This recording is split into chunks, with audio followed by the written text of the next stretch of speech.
आप लोग देख रहे हैं साहस मीडिया न्यूज़ और मैं पवन किशोर कुमार। और अभी हम मौजूद है पश्चिमी चंपारण लोकसभा के अंतर्गत आने वाले सुगौली विधानसभा क्षेत्र के सिकराना घाट पे। और आप देख सकते हैं हमारे साथ एक व्यक्ति खड़े हैं जो भारतीय जनता पार्टी के जो चुनाव चिन्ह है कमल छाप उनके वेशभूषा में। तो अपने परिचय थोड़ा बताते हैं। परिचय मैं तो पहले हिंदुस्तानी हूँ, उसके बाद में रक्सौल चावल बाजार घर है मेरा। तो आप पूरे जो भारतीय जनता पार्टी का चुनाव चिन्ह है उनके वेशभूषा में ढल के आए हैं, तो क्या लगता है मोदी जी कुछ बेहतर कार्य कर रहे हैं? अरे बाप रे बाप, न मोदी जी ऐसा है ना कोई किया है ना कर सकता है मोदी। पहले आपको ये बता दें कि आज सुगौली विधानसभा क्षेत्र में उत्तर प्रदेश के मुख्यमंत्री योगी नाथ का सभा था। और जो योगी नाथ है वो गुंडों और माफियों के प्रति कड़ी कार्रवाई करते रहते हैं और उनका कहना है कि नो जेल नो बेल, सीधे प्रभु जी से मेल। तो चलिए क्या कहेंगे, वो तो बोलते हैं नो जेल नो बेल, सीधे प्रभु जी से मेल अपराधियों के लेकर। सत्य है, ये सत्य है। योगी मोदी ऐसा आदमी ना कभी मिला है ना मिल सकता है।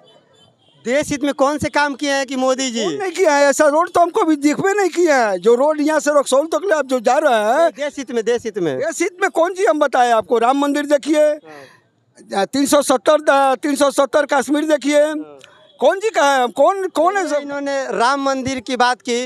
वर्ष 1528 में बाबर के सेनापति मीर बाकी ने जो राम मंदिर को ध्वस्त कर दिया था, वो राम मंदिर का निर्माण भी हुआ। 22 जनवरी 2024 को रामलला की प्राण की प्रतिष्ठा हुई और लाखों लोग प्रतिदिन रामलला के दिव्य दर्शन करने भी जा रहे हैं। और साथ में इन्होंने कहा कि अनुच्छेद 377 जो जम्मू कश्मीर में लागू था, 26 जनवरी 1950 को भारत का संविधान लागू होता है और उसी समय से आर्टिकल 370 भी लागू था, जो केंद्र सरकार यानी मोदी सरकार ने उसे भी हटा दिया।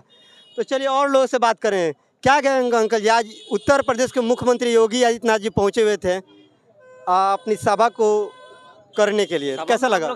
सभा में हम लोग भी सम्मिलित होने आए थे और यहाँ के जो सांसद पूर्व से सांसद है और फिर चुनाव लड़ रहे हैं, वो भारी मतों से चुनाव जीतेंगे। क्या लग रहा है? डॉक्टर संजय जायसवाल 3 बार सांसद रह चुके हैं, चौथी बार मैदान में, फिर चौथा बार भी रहेंगे।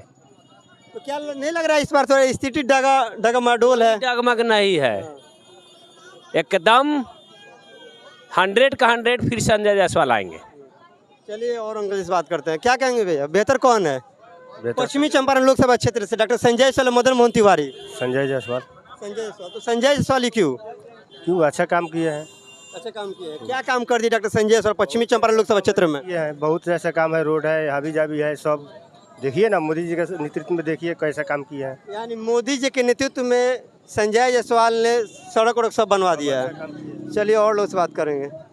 क्या कहेंगे अंकल जी, पश्चिमी चंपारण लोकसभा क्षेत्र से डॉक्टर संजय जायसवाल उम्मीदवार है एनडीए से और इंडिया गठबंधन से मदन मोहन तिवारी हैं, तो बेहतर कौन लग रहा है आप इसमें? बेहतर तो वर्तमान जो सांसद है वही है। तो क्या लग रहा है पश्चिमी चंपारण लोकसभा क्षेत्र में बेहतर कार्य किए हैं? हुआ है। ऐसे कुछ कार्य बताते लगे कि जनता को भी मालूम चलेगी क्या कार्य हुआ है। सबसे पहला तो इस देश में 2 निशान 2 संविधान था, आज एक हुआ। उसके बाद श्री राम मंदिर देखिए, इस प्रकार के अनेक ऐसे कार्य हैं जो सराहनीय हैं। और सही कहा, राम मंदिर भी बन गया 500 वर्षों बाद। ये जो पश्चिमी चंपारण लोकसभा क्षेत्र में आपके सामने ये गुमटी पर ब्रिज देख रहे हैं, ऐसे अनेकों कार्य, रोड देख लीजिए। चलिए अंकल जी सही बोल रहे हैं। वो ब्रिज की बात करें, नहीं आरओबी रेल ओवर ब्रिज जो बेतिया में, सुगौली में, रामगढ़वा में, रक्सौल में बनकर तैयार हो गया है और वो चालू भी हो चुका है। चलिए क्या कहेंगे अंकल जी, इस बार क्या माहौल लग रहा है पश्चिमी चंपारण लोकसभा क्षेत्र में? डॉक्टर माननीय संजय जायसवाल जी फिर दोबारा आ रहे हैं, चौथी बार 4 लाख से पार, 4 लाख वोटों से 4 जीतेंगे। लाख वोटों से जीतेंगे। तो पिछली बार 2,93,000 कुछ वोटों से जीते थे और ब्रजेश कुमार कुशवाहा को हराए थे। तो नहीं लग रहा है इस बार ब्राह्मण कार्ड खेला गया है महागठबंधन की तरफ से कहीं या इंडिया गठबंधन की तरफ से? कोई लड़ाई ही नहीं है। जितने हमारे ब्राह्मण लोग हैं उनका नाम बदनाम किया जा रहा है। बीच में क्षत्रिय लोग का भी बदनाम किया जा रहा था। कोई ऐसा नहीं है कि कोई मत नहीं दे रहा है, 2-4% लोग तो कटते ही हैं। सारे लोग एकजुट होकर भाजपा का मदद कर रहे हैं और चौथी बार 4 लाख से पार। तो क्या नहीं लग रहा है कि इंडिया गठबंधन की तरफ से जो जातीय समीकरण को गोलबंदी किया जा रहा है हो सकता है संजय जायसवाल इस बार हार जाए? नहीं नहीं हारेंगे ना। हाँ, संजय जायसवाल को हारना है, हर हाल में जीतेंगे। तो ये एक नारा दिया जा रहा है, अब की बार 400 पार, संभव लग रहा है? नहीं, ये संभव नहीं है। चलिए आप थोड़ा अंकल जी, ये जो भारतीय जनता पार्टी की तरफ से कहा जा रहा है कि अब की बार 400 पार, तो ये संभव लग रहा है? बिल्कुल संभव है। क्या ऐसे? क्योंकि 8वीं लोकसभा चुनाव जब हुआ था 1984 में, तो इंदिरा गांधी की हत्या हो गई थी 31 अक्टूबर 1984 को। उसके 2 महीने बाद चुनाव हुए होते, तो उस समय कहा जा रहा था लोकसभा नहीं, शोक सभा की शोक सभा है। तो क्या नहीं लग रहा है कि इस बार ये जो 18वीं लोकसभा चुनाव है, इसमें 400 लोकसभा सीट पार करना संभव नहीं है? वो शोक सभा में रिकॉर्ड टूटा था ना, और ये खुशी से लोग रिकॉर्ड तोड़ेगा। क्या खुशी है? बहुत खुशी है। किस चीज़ की खुशी है मतलब? पहले तो एक विचारधारा की बात है, एक भ्रम फैलाया जा रहा है कि तिवारी जी खड़े हैं तो ब्राह्मण लोग उधर चले जाएंगे, लेकिन जो जिस विचारधारा से जुड़ा है वो अपना पार्टी नहीं छोड़ेगा।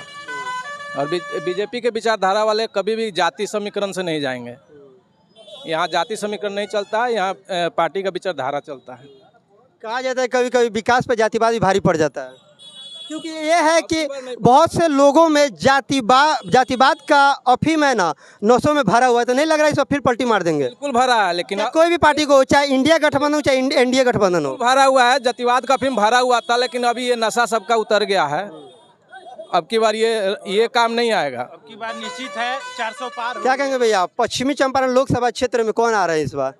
संजय जायसवाल। संजय जायसवाल आ रहे हैं चौथी बार? हाँ, आ रहा है। और क्या कहते हैं, चंपारण में क्या माहौल रहेगा इस बार? क्योंकि चंपारण में 3 लोकसभा सीट आते हैं, पूर्वी चंपारण लोकसभा सीट, पश्चिमी चंपारण लोकसभा सीट और वाल्मीकि नगर लोकसभा सीट। तो ये 3 लोकसभा सीट में क्या अनुमान लग रहा है आपको? संजय जायसवाल को हम लोग को अनुमान है, यहाँ का हम लोग है। अच्छा, यहाँ से संजय जायसवाल क्लियर है पश्चिमी चंपारण लोकसभा क्षेत्र से। और पूर्वी चंपारण वाल्मीकि नगर में कुछ अनुमान है आपका? सब अनुमान थोड़ी है, यहाँ का अनुमान है हमारा। चलिए, इनका अनुमान नहीं है, लेकिन तो चलिए एक और 2 और लोग से कुछ बात कर लेते हैं, उनका क्या कहना है। क्या कहेंगे बाबा, आप तो बहुत से जनप्रतिनिधि लोगों को जिताकर लोकसभा में भेजे हैं दिल्ली, क्योंकि लोकसभा को लोगों का सदन कहा जाता है, लेकिन इस बार पश्चिमी चंपारण लोकसभा क्षेत्र में क्या माहौल है? देखिए, यहाँ पर संजय जायसवाल ही जीतेंगे। अब भाजपा के जो भी कैंडिडेट होगा, जहाँ से होगा वहाँ से भाजपा जीतेगा। इस देश में मोदी और योगी ये दोनों ईश्वरीय शक्ति का है, समझे ना मोदी के पास कोई अपना धन संपत्ति है, कुछ है, ना योगी के पास है। दोनों के लिए इस देश की जितनी भी जनता है सब उनका परिवार है, इसलिए वो मोदी और योगी ये दोनों देश के। ये जो बिहार में एक नारा चलाया जा रहा है एनडीए गठबंधन की तरफ से कि मोदी नीतीश संग बढ़ता बिहार, अब बिहार के 40 लोकसभा सीट हमारी, संभव लग रहा है? 40? देखिए, अब तो वोट के बाद आएगा, लेकिन मोदी का ही हर जगह जय होगा, इसमें कोई दिक्कत नहीं है।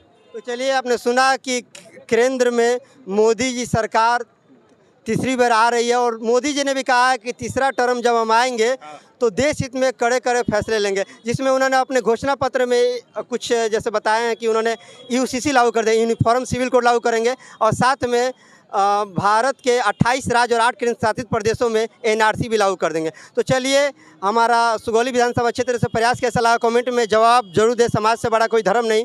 जय हिंद, जय भारत।